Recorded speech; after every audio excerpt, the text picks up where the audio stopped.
Live from our 7 Tasmania studios, your nightly news with Louise Hubar begins now. Good evening. First tonight, Anglicare is urging action to help long-term unemployed Tasmanians get back into the workforce. While recent job figures look rosy, some barriers still remain, including a lack of entry-level jobs.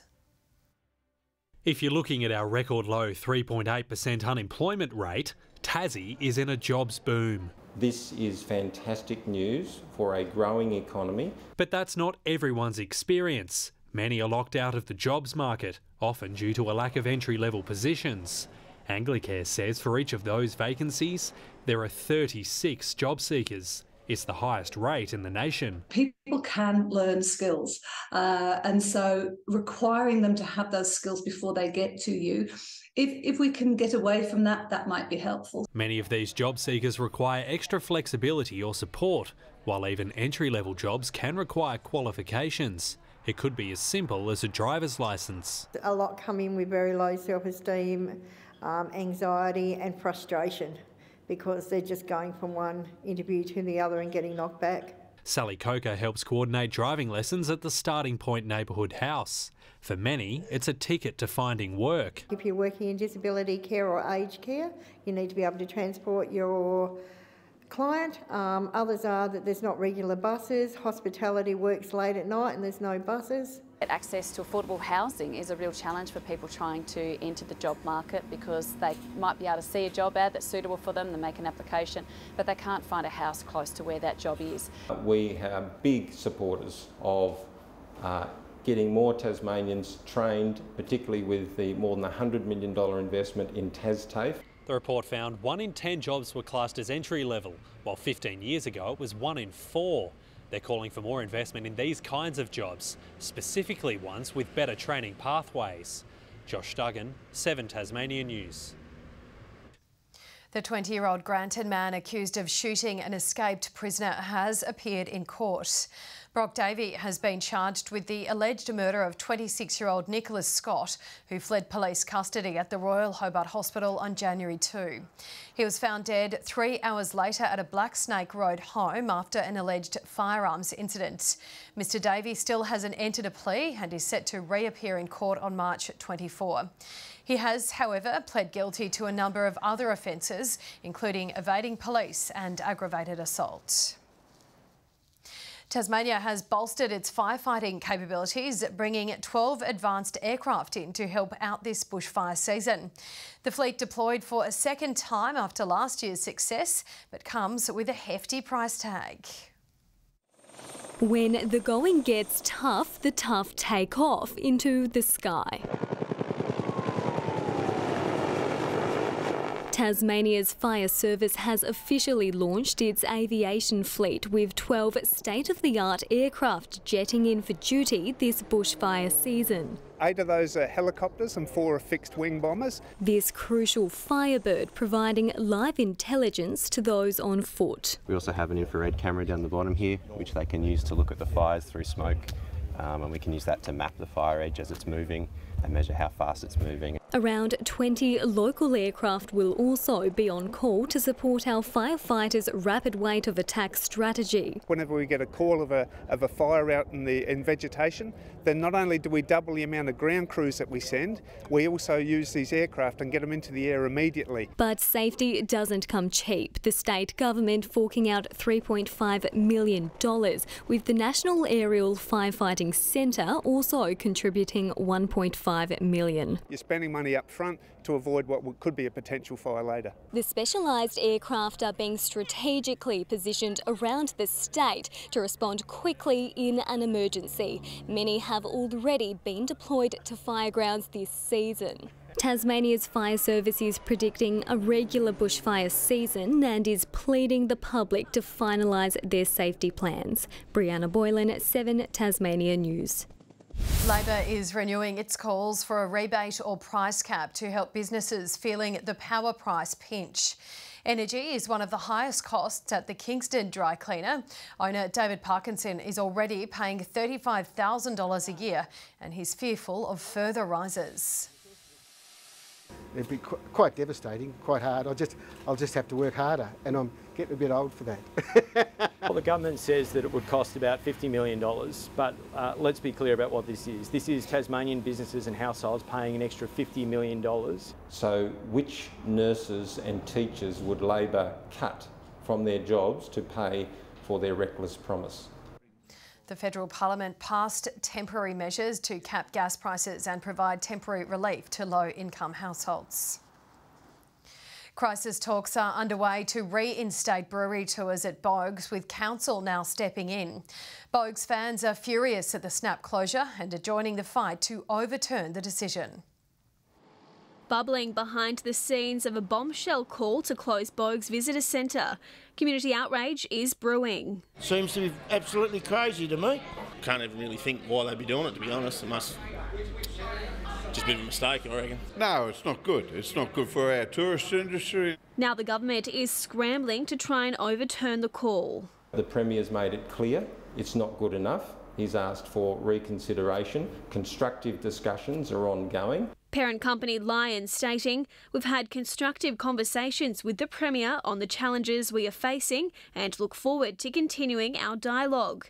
The government pointing to positive discussions with the company despite being bitterly disappointed. Local council is also at a loss. It's just a crazy decision that has been made without any consultation with people on the ground. Now it's attempting to intervene. We'll be sitting down today with the Managing Director of Lion, together with the Community Relations Manager, to talk about what next and hopefully have that decision reversed. We're hoping that we can put enough pressure on that the decision will be overturned. It's understood tours have also been cut at Lion's 4X Brewery in Brisbane, but there's still a glimmer of hope the doors will remain open on the loved tourism experience. Bogues is the way to go. McKenna Bailey, 7 Tasmania News. 68 kilometres of pain is in store for a Devonport runner this weekend, but he says it's nothing compared to the agony felt by victims of recent flooding. Nicholas Coleman is tackling the ultra marathon to give local farmers a leg up, 3 months after their properties were inundated. Scarred by the scenes of flooded properties around Deloraine in the northwest in October last year, Nicholas Coleman knew he had to help. Devastation and knowing the mental and the financial toll that was going to take on the farmers and the small businesses. So instead of sitting back, Nicholas is lacing up for a 68-kilometre challenge.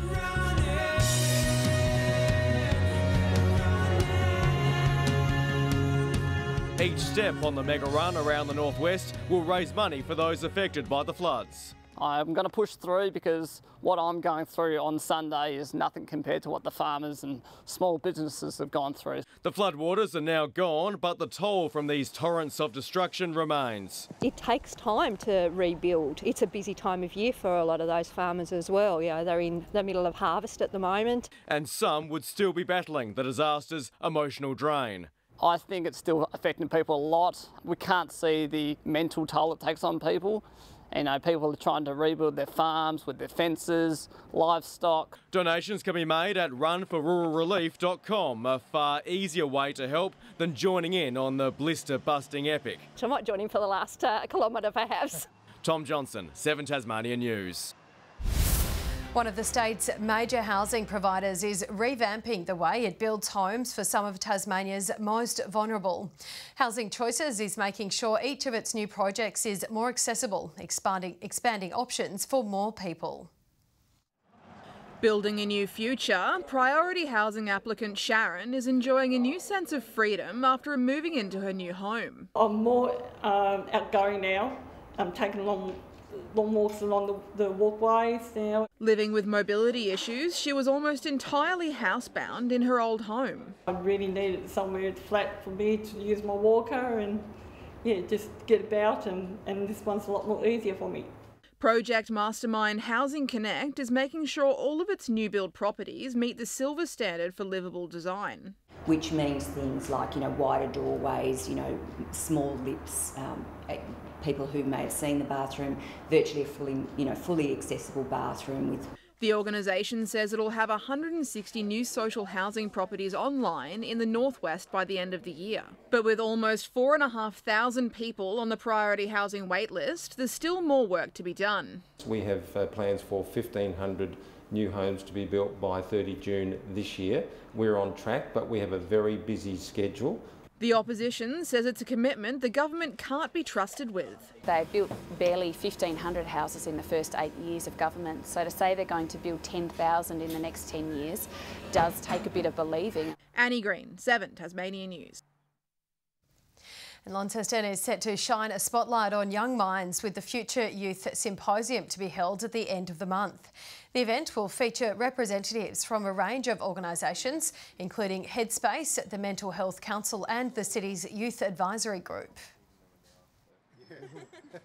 Really hoping to introduce to our young people what's available and how they can connect better with their interests and really feel like they are helping to contribute to our future. To give youth a chance to speak, I think it's such an important part as well, because we are the future of the world, especially if we have really young members coming in. That's going to keep building our society, and it's really cool to be able to have people listen to us. Launceston residents aged between 12 and 25 are welcome to attend the event at Town Hall on January 31. With the Chinese New Year taking place this weekend, Tasmanian charity Hamlet will mark it with one of the country's most renowned cooks. Tony Tan will host a special masterclass on Sunday at the Hobart Cafe. The experienced chef and author will share some of his secrets, also helping the staff build their skill sets. Sunday's session will also mix in some traditional Chinese customs. Doing something called a prosperity toss, which is lots of fun and games because your virtues of tossing as much good fortune to come into your life. I don't think any of the participants have made dumplings before, so that's going to be a really exciting thing to do on Sunday morning. I think they're going to be making a lot of dumplings. The event is a sellout, but the charity will be running more mentor events this year. The Hobart Hurricanes will try to rekindle their finals hopes tonight in a crucial clash against the Brisbane Heat. The Canes have named an unchanged squad for the clash at the Gabba. The Hurricanes sit just outside the top 5 after their big loss to the Scorchers on Wednesday. The first ball is at 8 p.m. It's a similar story for the Jack Jumpers as they also face a daunting away trip tonight. They take on the second-placed Cairns Taipans, who are on a 6-game winning streak. Tasmania missed a chance to consolidate its finals place on Wednesday, losing to the Phoenix in Launceston. The Jack Jumpers are still in the top 6, but only by percentage, with the two Melbourne sides breathing down their neck. Tip-off is at 7:30. Meanwhile, Tasmania's adopted A-League team has touched down in Hobart ahead of its historic double-header tomorrow night. Western United calling on locals to get behind them as they face a season-defining clash. The ground normally home to the red and blue, now a sea of green and black. North Hobart Oval changing colours ahead of its A-League debut. Never been to Hobart before as a club, and also personally I've never been to Hobart. Never been to Hobart personally, but obviously played a few games in Launceston. United arriving this afternoon ahead of tomorrow's doubleheader. It's been a contrasting year. The women are top, while the men are second bottom. However, the men's form since Christmas has a former Socceroos hero still dreaming of scoring a final spot. The results are starting to come. And we're building, so we know that we need to keep on improving, keep getting results. So. Facing competition powerhouse Sydney FC is no easy task. Sitting just 2 points in 3 positions above United, the Sky Blues front 3 has the team on guard. They've got two very attacking wingers, 2 foreigners that they've brought in this season. So they're very strong up front. We have to make sure that we put our whole game together. Without the ball, we have to be solid. And with the ball, go forward and create chances. The Oval, the club's 7th home venue in their short history. Aloisi is confident Tasmania is behind them. I think that everyone that comes tomorrow night will support Western United. I'm sure they will. Brisbane Roar's women's side also touched down this afternoon. John Hunt, 7 Tasmania News. And with the Australian Open in full swing, tonight's Friday flashback is to the run of Richard Fromberg in 1998. In the week he became engaged, the Ulverston player charged to a career-best 4th round finish at that year's Oz Open, a decade after turning pro. In a career which saw Richard Fromberg face the likes of Andre Agassi and represent Australia in the Davis Cup. There it is. Richard Fromberg keeps Australia's hopes alive. The Ulverston player saved his best for the 1998 Australian Open.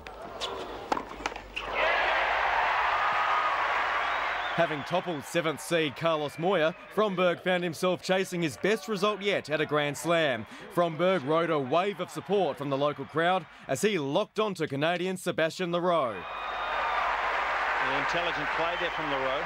But the big serving Tasmanian kept the blowtorch firing in the third round clash. Huge first serve, 185 Ks. And it's match point to Richard Fromberg. Fromberg mopped up the last point to savour a 4-set win, propelling him to his equal best result in a Grand Slam on a week to remember. Engaged this week to be married. Through to the 4th round and a real chance to go further. There is his fiancée. Fromberg savoured the moment of glory, but the Oz Open title eventually went to Czech left-hander Peter Korda, who celebrated his only Grand Slam title by throwing his racket in the air and doing a cartwheel. 6 months later, he tested positive for doping and was subsequently banned. As for Fromberg, he'd go on to make the third round of the US Open in '99 and 2000 before retiring in 2005, ending a 17-year career yielding 4 singles and 2 doubles titles. Good evening. Hobart, Burnie and Devonport all 21 today. Launceston 25 degrees and that was the state's high, also recorded at Bushy Park and Ouse. King Island, Friendly Beaches and Grove 23, Smithton and Lowhead 22, St Helens and Strawn 21 degrees and Lyawini 16. We had convective low cloud over the state today. That was driven by afternoon heating and inland wind convergence, but you all knew that. Partly cloudy conditions over most states today. Heavier cloud over central and south Australia, thunderstorms over the far north of the nation. A high south of the Bight extends over Tasmania to form another to the east. Troughs continue to drive the weather on the North Island. Winds tending southerly up the west coast tomorrow at 15 knots, northeasterlies over northern waters and the upper east at similar speeds. Forecast for tomorrow, into the weekend we go. Showers on the way for Hobart, 21 for Maydena, a shower or two developing for Oatlands as well, 20 the maximum. Launceston partly cloudy and 25, 22 the top for Devonport, a shower or two for Lyawini, 5 overnight, 17 the high. 20 for Burnie and partly cloudy, Strawn 21 and Marrawar 21 degrees. St Helens tomorrow expecting a partly cloudy 22, 23 for Swansea, a shower later for Orford and 21 the maximum. UV down a notch to 10 and back into the very high range. On Sunday, a little light drizzle patch over the southeast early ahead of showers developing statewide in the afternoon. Showers again on Monday afternoon, mainly inland, winds tending southeasterly, and on Tuesday partly cloudy weather, flip of the coin odds about the chance of a shower over Hobart. Sunny and 36 in Perth tomorrow, fine as well in Adelaide, 24 and partly cloudy for Melbourne, fine weather in Canberra and Sydney, however Brisbane expecting a short-lived shower and 28. Cloudy in Hobart, 17, 20 in Launceston right now, partly cloudy in Devonport and 18 degrees. Glad it's Friday, Louise. Bit tired after watching tennis till 4 in the morning, but you're going to be like that over the weekend, aren't you? Some big hens night going on. What's all that about? It's a hen's day actually, Murph, and I'll be very well behaved. Thank you for that. That's all your news for this Friday. Thank you so much for joining us. Tom will see you tomorrow night. Bye for now.